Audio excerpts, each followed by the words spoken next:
સુરતના મોટા વરાછા વિસ્તારમાં આવેલ યમુના ચોકમાં આવેલ કૃષ્ણા ટાઉનશીપની બાજુમાં આવેલી સરકારી જમીન અજાણ્યાને ભાડે આપી દેતા ત્યાં ડોમ અને ગેરેજ સહિતની દુકાનો બનાવી દેવામાં આવી છે, જેથી ત્યાં રહેતા સ્થાનિકોએ આજે મહાનગરપાલિકા કચેરીમાં મોરચો માંડ્યો હતો અને તાત્કાલિક ધોરણે આ ડોમ હટાવવામાં આવે અને ત્યાં ગાર્ડન અથવા શાંતિકુંજ બનાવવામાં આવે તેવી માંગ કરવામાં આવી છે। સ્થાનિક વિપુલભાઈ કથિરિયાએ જણાવ્યું હતું કે કૃષ્ણા ટાઉનશીપની બાજુમાં સરકારી પ્લોટ હતો અને મનપા દ્વારા અજાણ્યા વ્યક્તિને ભાડે આપી દેવામાં આવ્યો છે અને તે વ્યક્તિએ ત્યાં ડોમ બનાવી દીધો છે। આ ડોમમાં ગેરેજ સહિતની દુકાનો બની ગઈ છે, જેથી ન્યુસન્સ વધી ગયું છે। આ પ્લોટ ખાલી કરાવવા માટે આજે તમામ સોસાયટીના રહીશો અને ટાઉનશીપના લોકો મનપા કચેરી પહોંચ્યા હતા અને મેયર, સ્ટેન્ડિંગ કમિટી ચેરમેન સહિતના અધિકારીઓને રજૂઆત કરી હતી અને આ મામલે તાત્કાલિક કાર્યવાહી કરવામાં આવે તેવી માંગ કરવામાં આવી છે।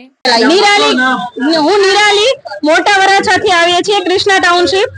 અમને અમારી સોસાયટીની પાછળ જે જગ્યા છે એ ગવર્મેન્ટની છે, એ અમારા પબ્લિકની સુવિધા માટેની છે।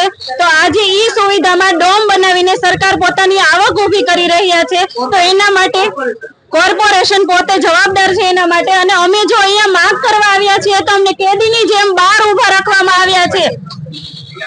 તમારે કેટલી મહિલાઓ અહીંયા આવેલી છે ને તમારી સમસ્યાનું શું હલ? 100 મહિલા જેટલી છે અમારે અહીંયા અલગ અલગ સોસાયટીમાંથી બધી। Hans, Krishna township, Yamuna, Vrindavan, Rio villa, Yamuna, Ambika.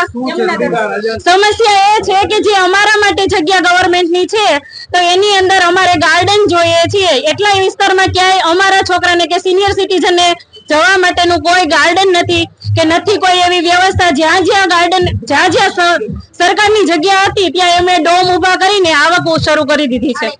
તમારી માંગ પૂરી નહીં થાય ઉગ્ર આંદોલન કરશું અમે હજી આંદોલન કરવા તૈયાર છીએ। મારું નામ જલપા આનંદ સખિયા છે। ક્યાં ક્યાં અમે મોટા વરાછા કૃષ્ણા ટાઉનશીપ માંથી આવીએ છીએ। અમારી પાછળ જ એક્ઝેક્ટ જો ડોમ બને અને એમાંથી બધા ઉંદેડા ને બધું જે થાય છે, નુકસાન થાય, બધું પ્રદૂષણ થાય, દૂષણ થાય, તો એના માટે જવાબદાર કોણ? એક તો તમે જોવો સુરતની અંદર સૌથી વધારે ડ્રગ્સ મોટા વરાછામાં વેચાય છે અને એમાં આવા જે ડોમ્સ ઉભા કરીને અંદર ખાને શું પ્રવૃત્તિ થતી હોય એ અમને તો કઈ ખબર નથી।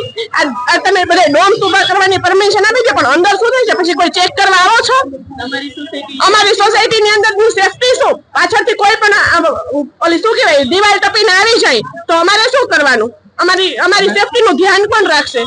તમે ડ્રગ્સની વાત કરો છો, સુરતમાં ડ્રગ્સ કે વેચાય જ છે, સૌથી વધારે મોટા વરાછામાં જ વેચાય છે। તમે ક્યારે પોલીસ ફરિયાદ કરી? મોટા વરાછાનો પહેલો નંબર આવે છે, પોલીસ ફરિયાદ કરી છે? પણ અમને ખબર નથી એક્ઝેક્ટલી ક્યાં વેચાય છે। અમે એમાં કઈ માનતા નથી, અમે હજી અમારું ધ્યાન રાખીએ। એમાં અમને બધે ગાર્ડન જોઈ છે, અમારે પાછળની સોસાયટી છે